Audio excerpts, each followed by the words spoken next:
Okay. అయితే ఈశ్వర్ ఇప్పుడు మాధురి విషయానికి వద్దాం. ఈశ్వర్, యా చాలా మంది మాట్లాడుతున్న విషయం ఏంటంటే ఈరోజు నీ భార్య అంటే ఫస్ట్ ఆఫ్ ఆల్ నువ్వు మాధురి మీ ఇద్దరి మధ్యలో జరిగినటువంటి కథ ఏదైతే ఉందో, ఒక భార్య ఉన్న తర్వాత రిలేషన్ పెట్టుకోవడానికి కారణం ఏంటి? నా ఫస్ట్ క్వశ్చన్.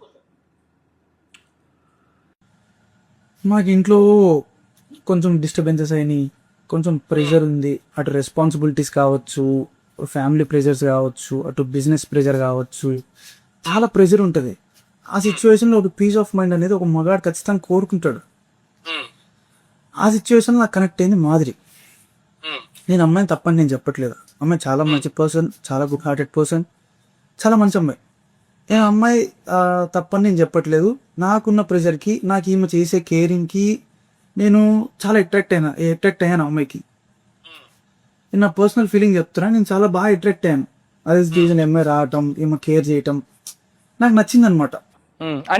మీరిద్దరు ఎప్పటి నుంచి కాంటాక్ట్ లో ఉన్నారు? అసలు మీ కాంటాక్ట్ ఎక్కడి నుంచి స్టార్ట్ అయింది? మాకు 4-5 years నుంచి మేము తెలుసు. కానీ ఈ 5 years నుంచి ఎక్కడ కూడా ఒక అంటే ఫ్రెండ్స్ కి మించిన రిలేషన్ ఎక్కడ లేదు, అంటే కో ఆర్టిస్ట్ దీనికి.